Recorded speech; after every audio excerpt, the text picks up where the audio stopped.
we can start this live Q&A. So guys, feel free to ask anything. We starting showing a trailer of the project of Kevin. There, sorry about that. My audio wasn't live, but now we're good. I can hear you perfectly. I hear you perfectly too. Perfect. Okay. I show you some contributes of you. Feel free to present yourself, present how you started, how you start your journey in the industry.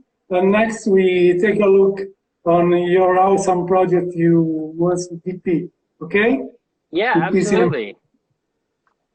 So basically, I'm a cinematographer. I'm from Los Angeles, California, and I've been working with an amazing group of filmmakers for the last year on a project called NOMAD. And it's a film which takes place on all 7 continents and in 25 countries. And there is no green screen and no cinema lights. It's all natural light. But it really has the look of a large Hollywood epic film. It's a pretty incredible project that was conceived by the director, Taron Lexton. He wrote it and directed it. And so far we've been filming for 175 days, and we are 21 countries done of 25. Okay. Amazing. I watched in your trailer one of the most epic scene, I think, of your film, a total ellipse. So let's talk about this moment, this awesome moment for a filmmaker. I feel the emotion of that moment, because when we try to capture a moment like this, is an epic moment, especially. Yeah. So essentially, the first day of shooting that we had, we were filming in Chile, and there was a total solar eclipse that was happening. So the moon blocks the sun out for 2 minutes and 18 seconds. And the first shot was something which had never been done before, which was having 2 actors silhouetted against the eclipse as it happened. And we spent an entire week in Chile planning the shot out, tracking where the sun was going to go, and filming nearly a mile away with a lens that's like, this long, a 1500 millimeter lens. And we tracked how the sun would move using ropes. And when the moment happened, when the eclipse occurred, we just had this incredible alignment of everything. It was all perfect. And we were like in the exact spot with, if we'd been 2 feet to the left, we wouldn't have gotten the shot. If we'd been 2 feet to the right, we wouldn't have gotten the shot. So it was really this like very precise process. And the footage that we got, it went everywhere. I mean, it exploded all over the internet and was this very, very exciting launch to the film. And it was the first time that a solar eclipse had ever been shot in large format in history. And I think one of the only times we've actually seen one in a narrative film. So very, very exciting start to the film. And that was our first day. Then we had 174 more days after that of other just insane locations. There's every single spot in this film is something that is, mind-blowing. How many anxiety was in that moment in the world film crew? How many? Say again? How many anxiety? How many emotion?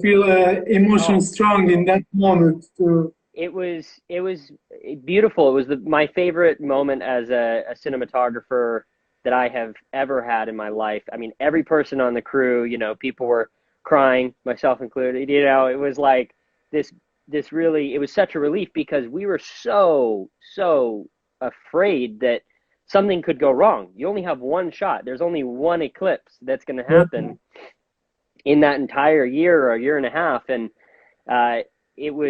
sometimes it happens over the ocean. You can't even film it, you know? So it was this really, really incredible experience for all of us, not to mention just the experience of seeing an eclipse. I mean, the world looks different. It goes dark. The light moves very different. You see the shadows, they dance. And it was like being on a different planet. It was really incredible. Crazy. There's a show film that says the best shot I ever seen. Thank you, Emily. Thanks for being in here. For those jumping only now in the live, we want to say hello. Thanks so much for watching. Feel free, guys, to ask anything about this project, about the career of aspiring cinematographer DOP.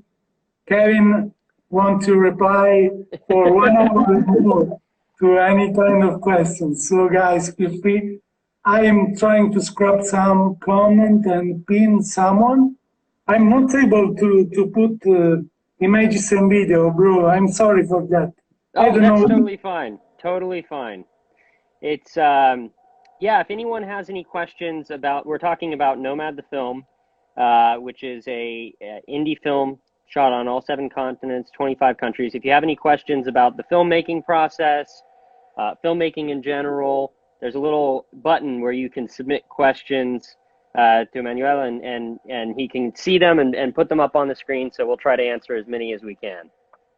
Okay, I'm just pinned one and I'm searching another one. Okay. Do you read the questions? Yeah. Okay, good. So as far as tips to give to new filmmakers, you know, I think I've been, I shot my first film actually in Italy when I was 22 years old, called In Search of Fellini. And it was the first big project I had ever shot, you know, and I think it was one of the most educational things that I've ever experienced. And I was working with the same team that I've been shooting for on this film. So for us, we all learned how to make films by making films. I think that is the best way that you possibly can learn.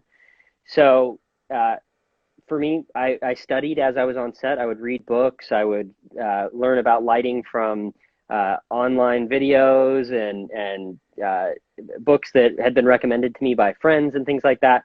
And then I would actually go out and I would apply that on set, making a movie. So that was really the most, it's the best film school that you can have, is making a movie. So my advice would be to go out and shoot something with your friends, whatever it is. It can be on, it truly, it can be on an iPhone. iPhones have gotten amazing. They've got multiple lenses now, you know, like it's totally possible to shoot a movie with anything that you have. So I think the best way to learn is to go and do it.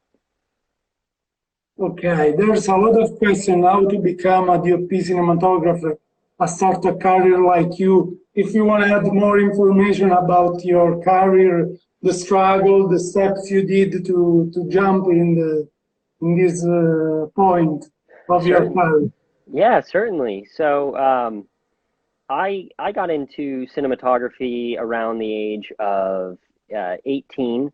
I was a photographer originally, and I had learned photography. I was shooting actively as a photographer, but I found out that you could make videos on a DSLR, and it was still the early stages of DSLR filmmaking, and I basically had volunteered my time to an organization called Youth for Human Rights International, which was a human rights organization that was going on tour around the world. And they said, oh, okay, cool. Well, we'd like to have photos, but we also need video. Is that something that you can do? I went, yeah, absolutely. And I had to very quickly find out how to do videos. So that was sort of the first entry that I had into cinematography. And I learned how to shoot with a DSLR. I did the tour. I took photos all along the way, and I was posting things. We went to like 12 different countries, and that kind of launched my career. And I met a director named Taron Lexton at the wrap party for that project, and he was kind enough to teach me a bit about filmmaking. I eventually became a PA at his company, TXL Films, and I sort of worked my way up in the company until I was working on set as a PA. And then I got into lighting, and I convinced them to let me help out with some of the lighting. And I was studying a lot the entire time, sometimes 30 hours a week, to know enough to help them. And then I sort of worked my way into the camera department and became a DP over the course of about a year. And that was my journey up through the ranks somewhat quickly, but because I had a really good group of supportive people around me. Okay, I pinned that question, and I have another one really interesting. What is the budget like for a film like this? Someone want to have the idea of. Sure. That's a great question for one of the producers. I don't actually know. I've stayed in my camera bubble as much as possible. Yeah. But I do know that it's a very small amount that they've had to make do a lot. We've really had an incredible production team, and we have basically 6-7 people working in Los Angeles on the production team, sort of laying the track ahead of us as we're filming in all these countries, and we couldn't do it without them. I mean, they are the most incredible group of producers that I've ever worked with in my life, and they've really gone to some unbelievable lengths to make this project a reality. But maybe we could get them on here. I'm sure they could explain something better on that, but unfortunately, I don't totally know the answer to that one. Yeah, understood. What preparation and precaution, right, you, bro, did you take into consideration so that nothing goes wrong? That's a great question. Yeah, There's a lot of preparation and precaution that goes into making sure that nothing goes wrong. And on the production side, our producers are always looking ahead, making sure that the areas that we're going into are safe, that everything is, accommodated for. So all of the crew and cast are taken care of in advance. So they've already ensured that all these locations are safe, that we have our local production services that is there to help us. So all of those things are laid out in advance, which makes things a lot easier. But in terms of actually shooting things and in terms of creating the story, you can't always plan things. And that's kind of the beauty of this film is we are going into a lot of these places for the first time and interacting with the people, the culture, and that country in a very real way and in a very documentary style of filmmaking, but with a very polished and refined aesthetic to the imagery. So it's a very unique blend. But in a lot of cases, we don't know what's going to happen, so we have to kind of prepare for everything as best we can. But there's always surprises, and that's kind of one of the beautiful things about NOMAD. There's a question about gears, if using more important the camera lenses, something like that. Why don't you want to talk about your equipment? Why you choose some specific equipment as a camera, as a lenses, for narrative purposes, etc. Anything about this stuff? Yeah, absolutely. So we're very fortunate to be shooting the entire film in large format on the Arri Alexa Mini LF. So we started out the film with the full-size LF, which is pretty big. And then we got one of the pre-production cameras very early on of the Mini LF when we were in Africa. And we filmed the vast majority of the movie on that camera. And as far as lenses are concerned, it was the signature primes. So we had a full set of signature primes and the Mini LF. And the main reason for using that camera and those lenses is, in my personal opinion, it is the best camera system and lens system that exists in the world right now that is possible to use on an independent film. There are some IMAX cameras that give you more quality, but it's like trying to travel with a refrigerator. They're huge.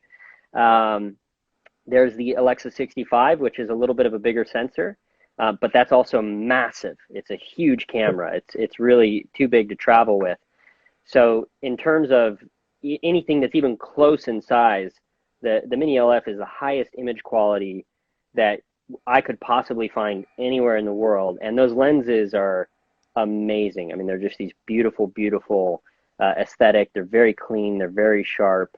And they work very well with the large format sensor on the Mini LF. So we decided early on we didn't want to compromise in any way on image quality, but we wanted to ensure that if we were going to be going to all these places and we were going to, spend sometimes a week getting to a single spot, we wanted to film in the absolute best quality that you possibly could with a small crew of 8 people and 2 cast. Only about the heavy of some lenses, for example. I know signature primes are not so much heavy. So Exactly. And that's yeah, important. That's very important because we're traveling with everything in backpacks, and we have to be able to be mobile and to get to these places. So everything had to be light, and everything had to fit on a plane, and everything had to fit the weight limits for a plane. And so it was all very carefully decided upon. yeah, it was hard to run every day, night and day. Absolutely. So I imagine related to the other question, how did you connect with a producer? You talked before about the producer in LA. Maybe someone want to learn more about this. Sure. So as far as how I've connected with producers personally, it's always been through word of mouth. So introductions from other directors. Sometimes I've had producers find my work online or even through Instagram and things like that.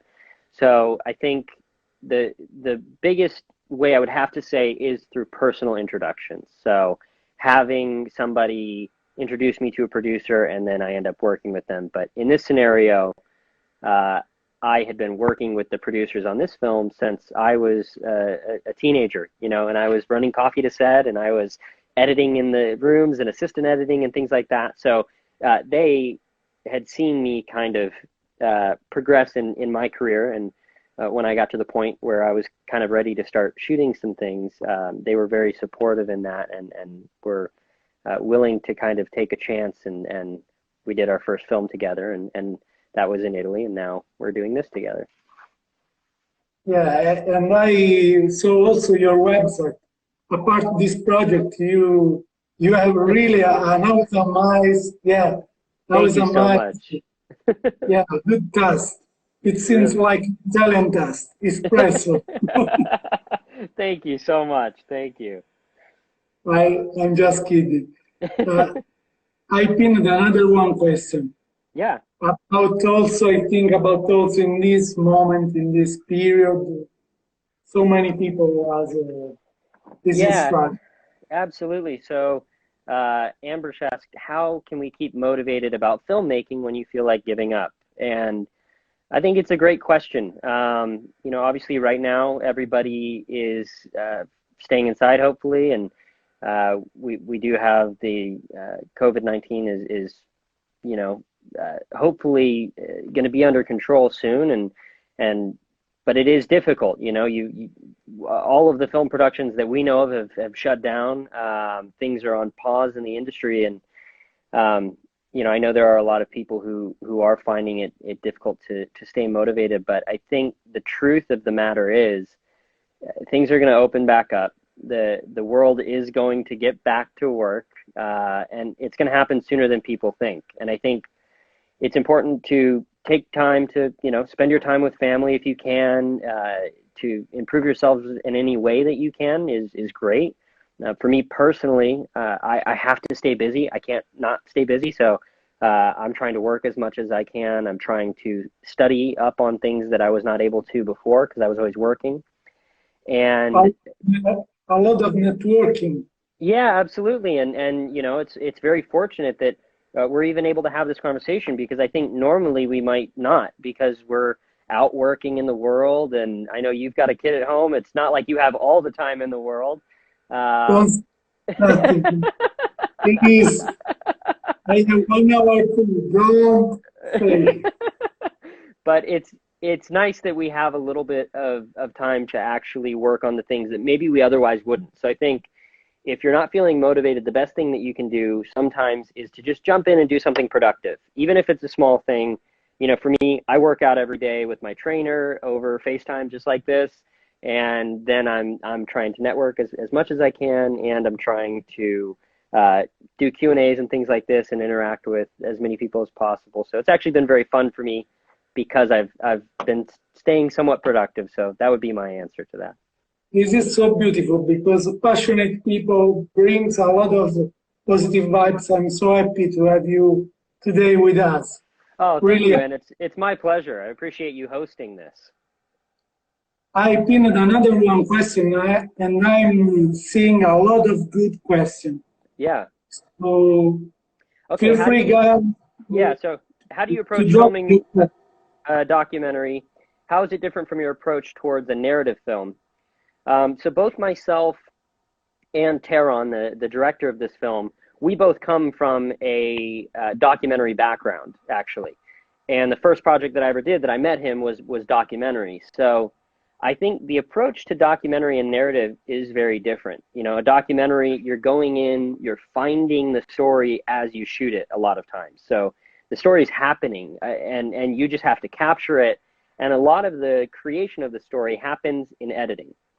With a narrative film, usually you have the story all laid out, and you shoot it, and you get all the different pieces, and you edit it together, and you already know what the story is going to be. So you can control a little bit better sometimes. But this film is a little bit of both. You know, it's a narrative film, but we're shooting it in real locations with real light and real people, and our actors are interacting with, in a lot of cases, you know, real tribes and indigenous people, you know, the natives in certain areas. You know, we're sometimes filming in big festivals like in India and things like that. So you have to be able to film the narrative story structure that exists, but in a documentary environment. So we're trying to capture life as it unfolds around our actors and around this story. So to answer the question on NOMAD, at least, we have to do both and be able to do both. Okay. There's an interesting question about the continuity of different landscapes. That's a good question. Yeah, I think the most important challenge every day there, Yeah, no? it's extremely difficult, and we've had to be very creative about how we shoot things in terms of the lighting, the landscapes. I mean, we do have certain scenes that take place, and it's one scene, but we shot in 5 different countries over, you know, 5 months. So you have to, for one thing, you have to have the images that you've already shot handy so that you know what the lighting was like and what the environment was like. And our production team oftentimes will be location scouting 1, 2, 3, or 4 countries ahead of where we're at. And they're looking at footage back at the home base in Los Angeles, and they're finding, okay, this scene needs this kind of mountains and this kind of light and things like that. And they're already scouting ahead of us, you know, 4 countries ahead to try and find the next piece of that scene that we're going to shoot in, you know, instead of being in Africa, we're going to shoot that in Dubai or whatever. So it is very difficult, but you just have to have a really good production team, really, is the answer, and find those things and try to shoot them in the same kind of light and same direction so that it feels like there's some semblance of continuity. Yeah, it seems a run and gun organization, but you require a lot of planning, of prevision of the situation that can change so fast. So Totally. Yeah, things change very quickly, and it's funny, like run and gun sometimes has this like connotation that it's bad or that it's unprofessional in some way, but really it's just that sometimes you have to run and shoot, you know. We get off the plane, we have to go there. So you have to be able to do that and still maintain the quality, you know, and that's probably the biggest challenge is yeah, maintaining that. So we always shot in whatever the best possible conditions that we could shoot in at the best possible time in the best locations we could find. and really the cast and crew were just an incredible group of people that managed to pull that all together. Team is always the key, also, Yeah, especially in projects like this. absolutely. Someone related to this topic asked the biggest challenge you had Yeah, trying to the Eclipse night shoot in general. those were both huge challenges. The biggest challenge that we had in shooting the eclipse was just knowing where the sun was going to be, because the sun moves every day a couple of degrees. So we had to map out exactly where the sun would be and our actors to line it up in time. And then we had to trust that it would be lined up because the sun moves so fast. And it was scary, but it ended up working out exactly where we thought it would. The exact spot that we had mapped out, and that was the most challenging thing, was finding out where we needed to put the camera, and then during the shooting, just having to run with the camera and move it back because the sun's dropping. So we would always run back, move the camera, drop it, shoot, run back, move the camera, drop it, and shoot. That was probably the hardest part. As far as night shoots, the hardest thing is having light. So we have a lot of night stuff that happens on this film, but we're not shooting with any cinema lights. We're shooting with just existing light. So a lot of times, for one thing, the Mini LF is very good in low light, so we can go to ISO 1600 and shoot at a really good exposure, and it's a very pleasing image at that ISO. But also, you have to do things like you have to build a big fire to get enough light. So you're building a big fire, and the actors are sweating, and it's very hot, and you have to do a take, and then they step back and walk away and cool down a little bit, and then they come back and they do another take. And that's the most challenging part about shooting at night, obviously, is you have to have light. So we had to be very creative in terms of finding light. Okay, I pinned another one question, but I want to enlarge the question about the relationship with director, with some role Mm-hmm. related to yours that is so important in a project. So how do you approach and anything about Yeah, this? yeah, absolutely. So in this instance, Taron is the director, but he was also the writer of the project. So he was in many cases having to make changes to the script based on our locations or lighting or weather. He had to be able to change things in the script to make it workable. So he and I would always meet with Nick Lane, who's the co-producer and first AD on set. The three of us would meet before every shoot day and after every shoot day to talk about what we would be doing. So we would go through all of the beats of the story and all of the types of shots, and then what systems we'd be using, if we would have Movi that day and whatnot, and then my first AC and Movi operator, I'd have to coordinate with him so that he knew what the plan was. So it was always trying to look at, okay, cool, tomorrow we have this, great, what needs to be done for that part of the script, and then we'd try to be as coordinated as a team the day before, so going into it we would get everything that we needed for the story. Oh, This a is a question great question. about Nano. Ciao, Nano. So, Okay. what is your perfect creative relationship with the director of a movie? What's your favorite distribution of tasks between each another? That's an awesome question. I've been very lucky, to be totally honest. I've worked almost exclusively with directors that I love and that I admire, and are artists that are really incredible. So I think every director and DP have a little bit of a different relationship. Like every director I work with them a little bit differently to hopefully provide them what they need and want. But I mean, my favorite, just thinking off at the top of my head, is I do love when a director is very story oriented. They're very involved in the story and the acting of the film, but and that's their primary focus, but they have this really strong technical knowledge beneath it, and they know the technical aspects of every position underneath them.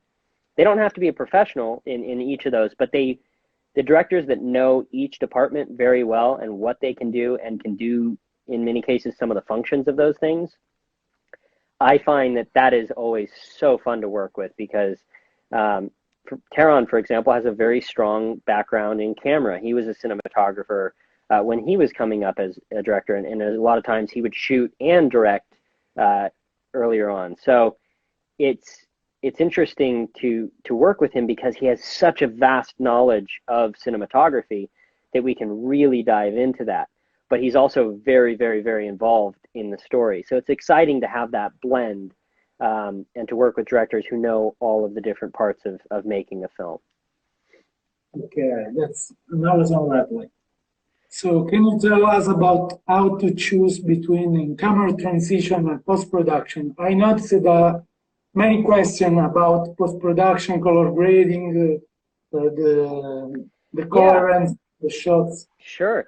I mean, they're both very valid, but my personal opinion is I try to, if I can do a transition in camera, I want to do a transition in camera. You know, it's fun for me. I love, you know, if you pull off a whip pan and it works really well as a transition, that's awesome. Or match cuts. And I think people are getting very creative with the blend of both, you know, doing things in camera and then enhancing it in post-production. I think that's very cool. So they're both great tools, but you know, I think that people appreciate a really good in-camera transition, and it's nice to practice that as much as you can as a filmmaker. Okay. Would you ever want to shoot on celluloid film on a production? It's a good question. The fast answer is not really. I love digital. I came up on digital.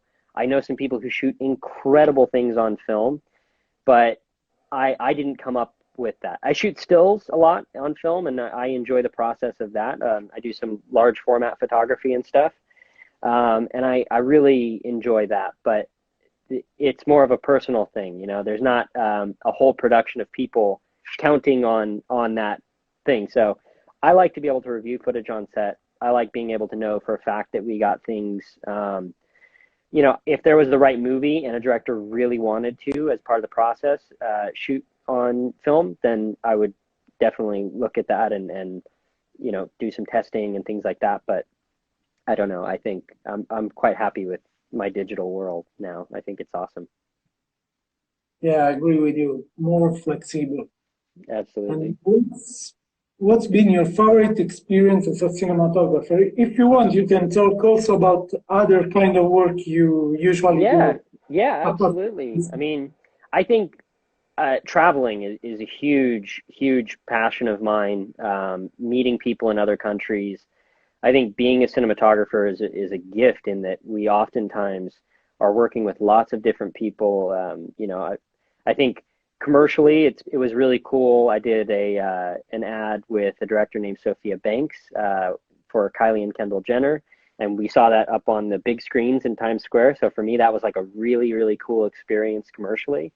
And then the first film that I ever shot, In Search of Fellini, when we finished that was like just an amazing, something about finishing your first film with a good group of people who are your friends is like pretty incredible. But that and then the Eclipse, I don't know, the Eclipse shot was a really special moment in time for me in my life. You know, I think it was like a big shift in the direction of my career. So that was a cool thing. I think everybody felt that. It was just this like massive thing. I don't know. That was a pretty cool experience for me. That's a question interesting because many people have some ritual to stay up. Totally. I always the Tony Robbins ritual before starting Yeah. I was impressed for the jump he did every time. Do you have some ritual to stay calm, to stay focused on your work? Yeah, great question, Ethan. And you're awesome, dude. He's a young filmmaker who's doing some really great stuff. I wanted to actually shout him out because he's an awesome guy. But that's a great question. And I think the biggest thing is to surround yourself with people who are supportive. as much as you can so that things don't get even more stressful. Making films is already very stressful. So if you have people around you who are all on the same page, and who are your friends, that has been the biggest thing I think that has made this film possible. And that is really the biggest thing. As far as like my routine to like not stress on set, I go to sleep. If I can sleep a little bit, I'm not so stressed. I try, I don't, maybe I try not to get stressed on set, and I don't usually. But if I do, I sometimes put a headphone in and I listen to cello, like some classical music and stuff on set, and I just kind of let it play. And I imagine I'm like, at a concert, and that's it doesn't take much for me. If I can listen to a little bit of cello in one ear, I'm like a calm lake. I trust you because he's so visible. Mm-hmm. He's so visible. You are a calm man. Oh, thank you. Yeah, really, really. But I want to ask next some question about social media. But many people play around social media. But social media are us. We are us behind a profile, behind a page. There's people, real people. Yeah. So next I want to talk about this. Yeah, absolutely. Now I pinned another question. Yeah, can you tell us about Can you tell us about your experience filming underwater? What difficulties did you have to overcome? I've filmed underwater once before when we did a commercial with some dolphins in it and a diver. So that was kind of my introduction to it. But on this film, we actually had a scene where, and you can see it on the NOMAD, the film page. There's a whole behind the scenes video about it. But basically, we had to film almost 100 feet down in this freshwater cenote in Mexico. And it's difficult. That's a lot of pressure to deal with. So there was a lot of safety training that went into that in advance. We had to have a safety diver on set. So I actually had an underwater first AC who was also a safety diver and an incredible diver. And so we went down to the bottom of the cenote, and there's no way to communicate through the water really. So when we were ready for a take, I'd be down at the bottom with camera, and we had a little a balloon that you'd fill up with air and send it up to the surface, and then it would surface. And that's how they knew that we were ready for the take, was something would pop up to the surface, and then we'd get a take, and one of the actors would do their stunt where they jump into the water, and then we would go up and review the clip. And it takes 30 minutes to get down, and then you have to come up slowly so that you don't get the bends. And it was pretty wild, but it's a lot of fun doing underwater stuff. It's really, really like exciting, and but very, very challenging. There's guys that's all they do, and it's impressive. Yeah, there's another question about feature film or TV commercial. Which one do you prefer? Feature films, hands down. I love making movies. I think commercials are great. They're awesome. They're fun. You can try out new things, which is cool. But I'll choose film any day. Okay. I just joined. So sorry. There's people that joined after some time and asking about how to start up the career, how to step up the game. Yeah, well, maybe that's a good way to kind of get into some of the stuff on social and stuff. So, the best advice for starting your career, as I said before, is to create work and to film things. But also, if people never see it, there's no point. You could create the best movie in the world, but if nobody can see it, it doesn't really help you. So, you talked about how at the end of the day, social media is a thing, but it's people, and, for example, we've been speaking for days, and you run this very successful page, and you guys have been around for quite some time, and you have things that you need help with, and hopefully, you know, I think if people can help you, it's like this big advantage for everybody. Everybody wins when people see good work.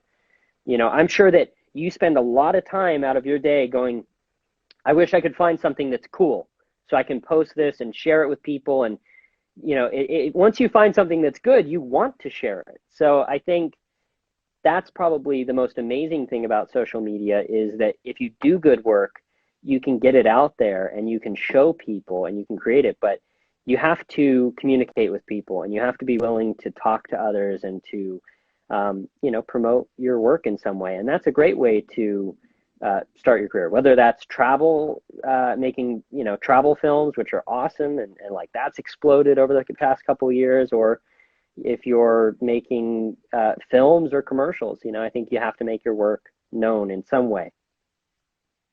There's enough topic. Best Yeah, camera wedding. Have you ever recorded a wedding? I have. Have you? I have photographed a couple of weddings early on as a photographer, and my sister is actually she was a wedding photographer and a wedding retoucher, and you Do know you that. think it's important to do also this experience for an aspiring filmmaker? I don't know if it's necessary for filmmaking, but I think it taught me a lot about pressure. You know, it's like, you know, you only get one solar eclipse, but you also only get one kiss between the bride and groom. So I personally, full frame is what I would go for because those cameras tend to give better images, you know. But you can use any camera really if you get a good image out of it. But I would go for a full frame camera because that's kind of the standard, I think, in the wedding industry. I was never like a great wedding photographer, to be honest. There's guys out there that are unbelievable and do just some crazy stuff. But I definitely shot a couple of weddings to, you know, pay for rent and things. So there's a question. Where are you from? It is also my question because you said to me that your parents and families in Asolo in Yeah, Italy. yeah. So So so I'm originally from Los Angeles, California. I was born there, and then I have my family in Florida. That's where I'm at right now, staying in Florida with family here. And then I also have Italian family outside of Venice. Shout out to the Baggios. And they are in Asolo, just outside of Venice, in a beautiful, beautiful area. So I try to see them as much as I can in Italy, and they do some amazing charity work, and they have a wonderful business out there working in fashion and things like that. So they have, I think, some textile factories and things like that. So we go out there to visit them as much as we can, and it's one of my favorite places in the world. okay, among all the countries you visited, which one was your favorite and why? And which one was the best emotional experience as a person and as a filmmaker, as a DOP cinematographer? That's a great question. You know, we would all play that game on set. We'd all be having dinner, and it's like, okay, what's your favorite country? Where's a favorite place that we've been? And everyone had different answers. Everyone's had different experiences, you know. But for me, I I've always had a special place in my heart for India. I've been to India many times, and I just think that it it I don't know, it's something in it makes my heart beat. You know, it's just the chaos, the craziness, the beauty of it, the culture and all of the different religions and beliefs and people are so generous and kind there. Every time I go to India, I don't know, there's something about it that is magical to me, and I every time I get to film there, it feels like such a privilege. So for me, when we filmed in India, we filmed during a festival of light, the Festival of Lights in Varanasi, and it was, you know, there was 1 million people who came into the city just for a pilgrimage to see all these candles floating on the water in the Ganges River, and it's just like this unbelievably beautiful, massive festival that I was, yeah, the whole time I was just like overwhelmed. So that was for me the country that really took my breath away. Beautiful. So we are receiving a lot of questions from people that start watching and Sure. advices. You already talked a bit about film school or not. If you want to talk a couple of minutes again about this. Sure. So essentially, what I would recommend is if you're just getting into this industry or you're a student, one of the things aside from doing your own work and creating it and getting it out there is studying. So whether you're in school or not, I think that it's so important to study and to also, there's a lot of words that are difficult to understand in the film industry. So clearing up those words, looking them up in a dictionary, and having a really good understanding of what those words mean is a big deal because it allows you to study all the different areas, whether you're studying to be a cinematographer or a director or a writer. Learn the words, learn the meanings of the words, and then study all of the different things that you can, whether it's on, watching Film Riot on YouTube or watching the YouTube that you guys have, Filmmakersworld, and just studying everything that you can possibly learn about your field. And don't go past any words that you don't get. Like, stop, look them up, find out what it means, call someone, message me on Instagram, and I'll define it for you. But figure out what the words mean, because then you can communicate with people and you can understand things. And otherwise, it's just this swirling mess of confusion for the rest of your life. So Absolutely. that would be my advice. Your favorite movie, show, and there's also some of my question I prepared to you about the cinematographer and why. What's your inspiration? It's a tough question. It's a really tough question, but it gets asked a lot. So I've come up with some answers to it. I would probably say like the combination of cinematography and movie, where it's my favorite overall, is Interstellar. Like when I saw Interstellar in theaters, that's what made me want to be a filmmaker and a cinematographer, and it like changed my life. So Interstellar for me is always, I've seen that movie more than 20 times. So I think that's probably my favorite. But I also, Roger Deakins is a cinematographer that, if you don't know who he is, he's shot some of the most amazing stuff ever. He's won the last 2 years for Oscars for cinematography for 1917 and then Blade Runner 2049. But he is absolutely incredible, and his films, Prisoners is one that I really love, and probably Oh Brother, Where Art Thou is another one that I kind of grew up on. There's someone that say life is beautiful. I'm reading a lot of good comments about this experience of today. Thanks so much, guys. We have the last raffle of questions. Mm-hmm. I pinned another one. So, About guys, traveling photography. to ask, we have less than 10 minutes from the first 1 hour.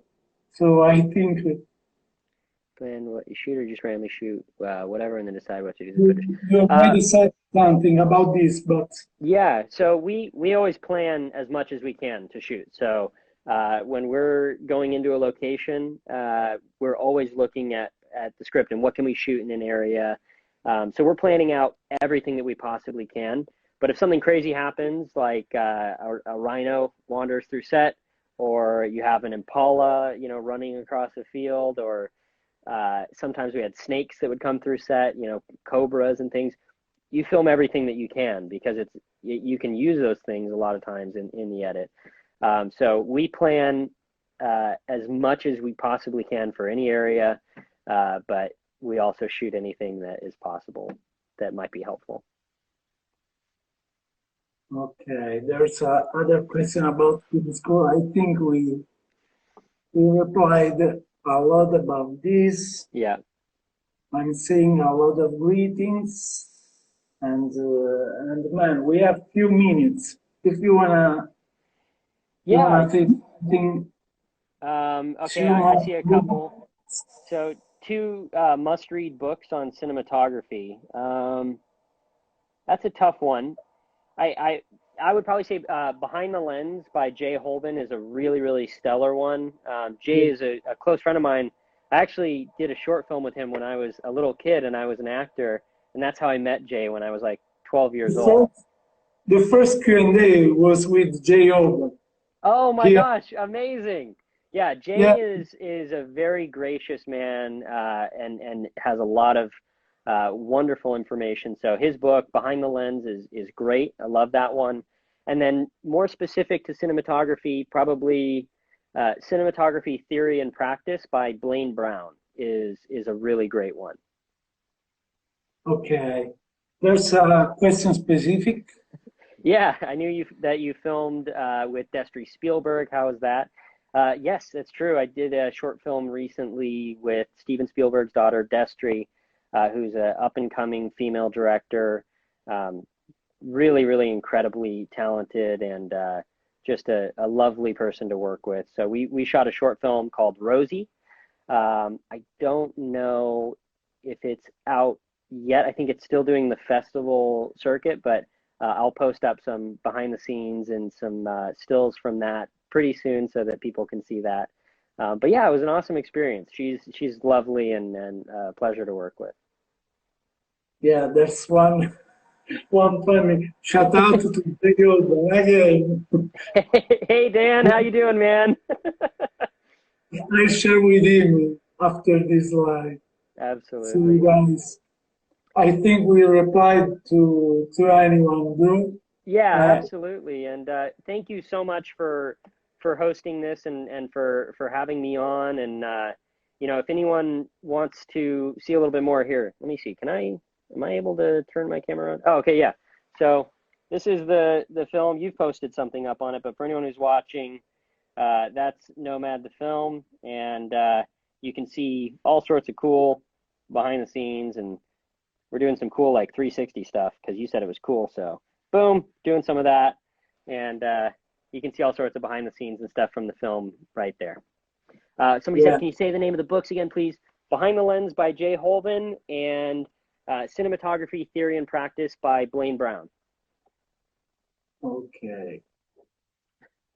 I don't want that this live cut like last time with Yeah, you, because it totally. was sad to cut without say hello to everyone. Thanks so much for watching, all guys. Thanks so much, Kevin. I'm Yes. really happy to have you in this live, and we talk after this. Awesome. Okay. Sounds great. Thank you so Thanks much so for much. having me. Thanks so much again. Okay. All right. Cheers, man. Bye. Keep spreading good vibes, bro. You as well. Thanks, man. Ciao.